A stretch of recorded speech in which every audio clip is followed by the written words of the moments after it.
तो आपका हमारे जेबी एनसीईआरटी मेड सिंपल के चैनल में, जैसा कि आप जानते हैं कि प्रीवियस ईयर क्वेश्चन का बहुत ही महत्वपूर्ण रोल है हमारे प्रिपरेशन में। इसे हम बेसिकली जान पाते हैं कि सबसे महत्वपूर्ण टॉपिक कौन सा है जहाँ से सवाल बार बार पूछे जा रहे हैं और हमारा प्रिपरेशन उसके अकॉर्डिंगली ज़्यादा फोकस्ड रहेगा।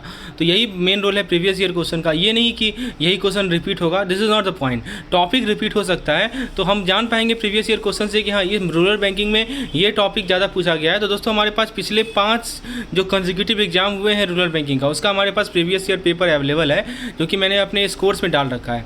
तो आज की इस वीडियो लेक्चर में हम लोग जो जून 2023 का एग्जाम हुआ था रूरल बैंकिंग का इलेक्टिव पेपर का, उसमें क्या क्या सवाल पूछे गए थे, आइए डिस्कस करेंगे क्वेश्चन आंसर के माध्यम से।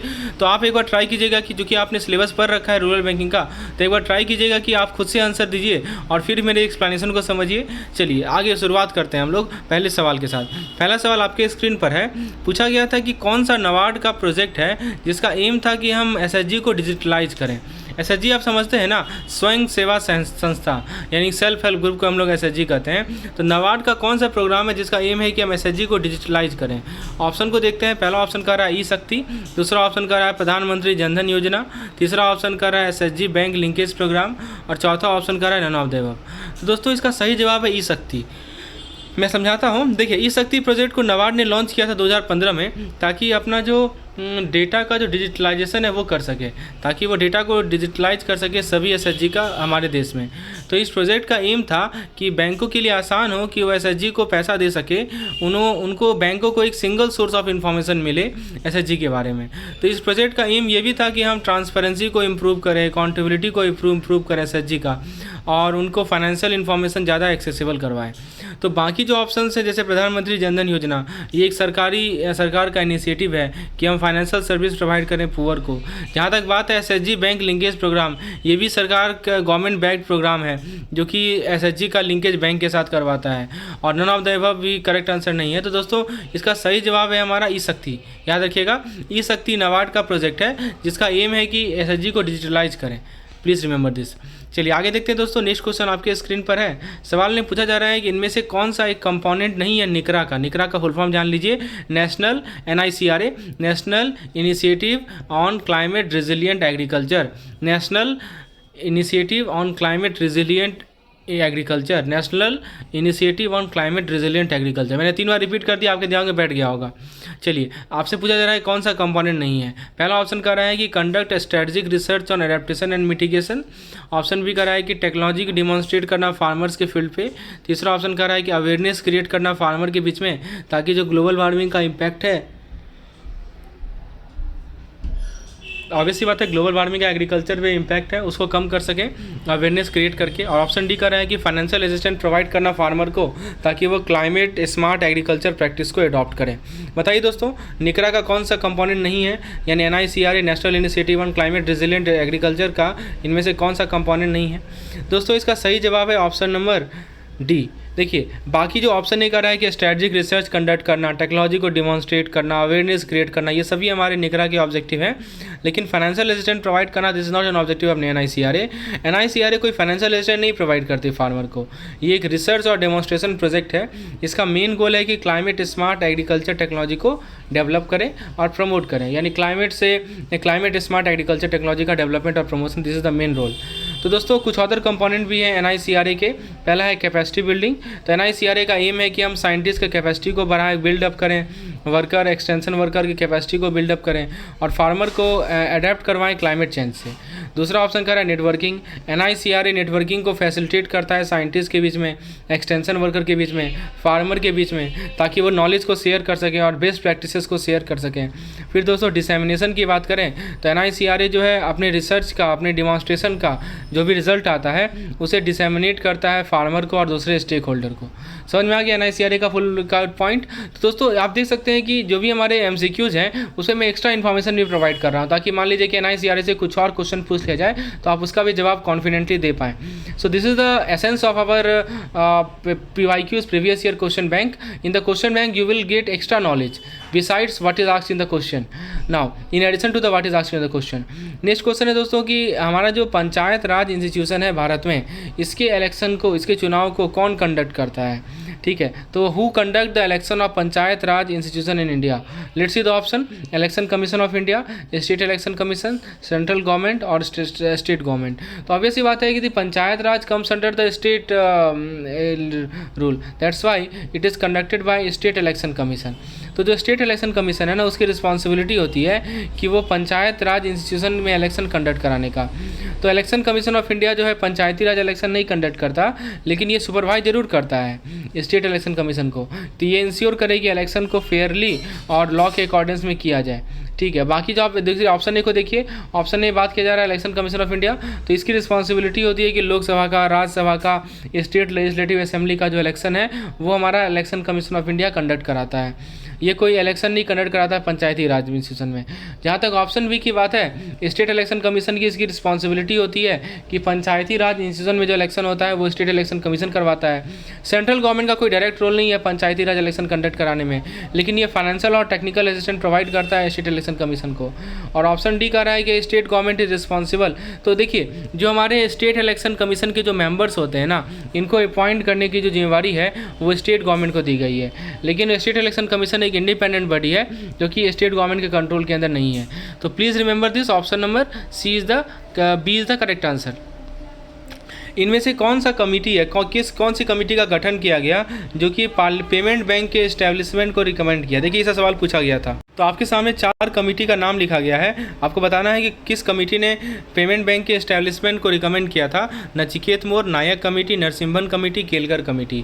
दोस्तों इसका सही जवाब है नचिकेत मोर कमेटी। आपको पता होना चाहिए कि नचिकेत मोर कमेटी को सेटअप किया गया था रिजर्व बैंक ऑफ इंडिया ने सितंबर 2013 में, ताकि ये रिकमेंड करे तरीका का कैसे हम फाइनेंशियल इंक्लूजन को इम्प्रूव कर सके भारत में।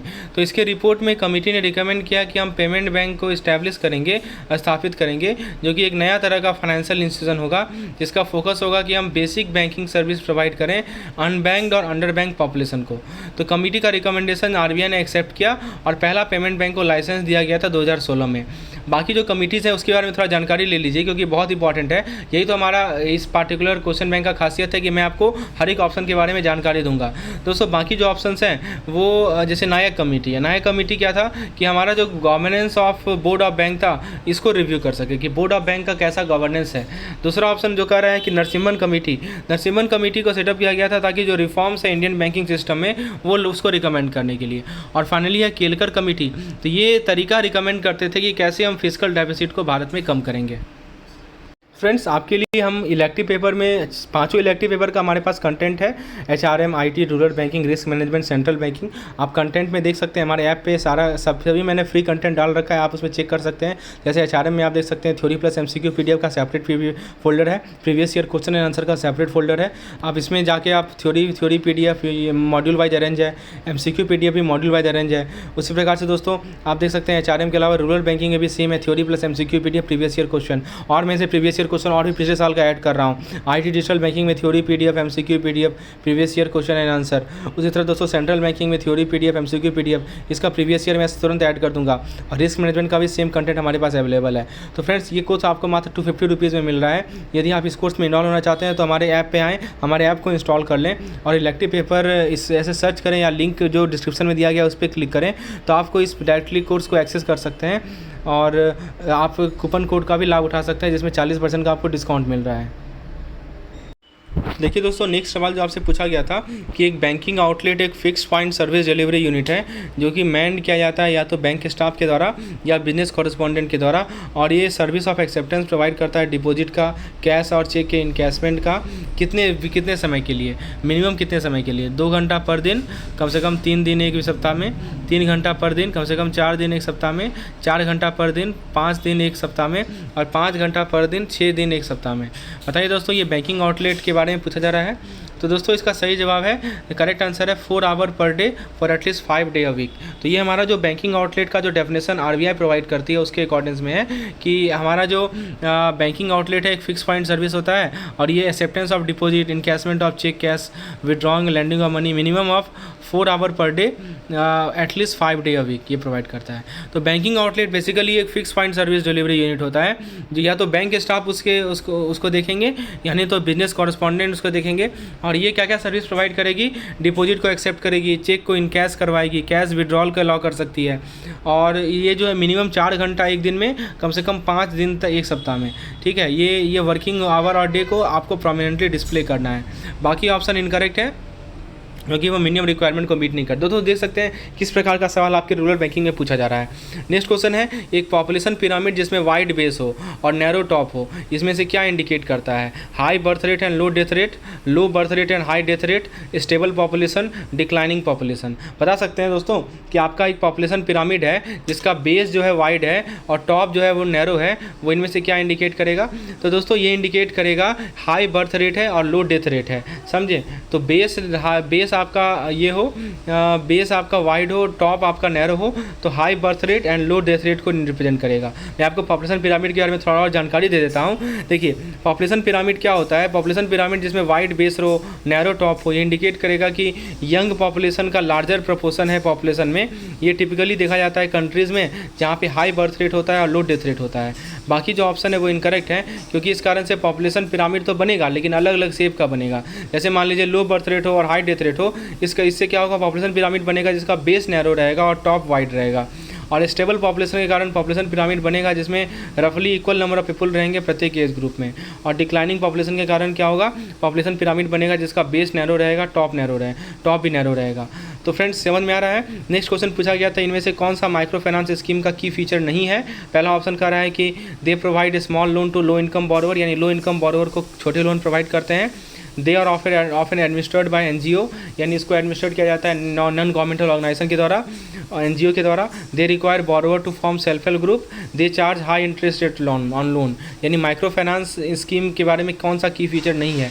सही जवाब है दे charge high interest rate loan on loan, ये सही जवाब नहीं है। तो PM आपको प्रधानमंत्री जनधन योजना स्कीम के बारे में पता होगा कि जो एलिजिबल इंडिविजुअल होते हैं वो ले सकते हैं लोन। तो दोस्तों आगे का जो कंटेंट है ये मैंने अपने कोर्स में डाल रखा है, रूरल बैंकिंग के प्रीवियस ईयर कोर्स में। तो यदि आप भी इस प्रकार का कोर्स चाहते हैं तो हमारे इलेक्टिव पेपर कंटेंट को एक्सेस कर सकते हैं हमारे ऐप को इंस्टॉल करके, और पिछले 5 टर्म का जो प्रीवियस ईयर क्वेश्चन है वो मैं ऐड कर रहा हूँ अपने इस कोर्स में। धन्यवाद।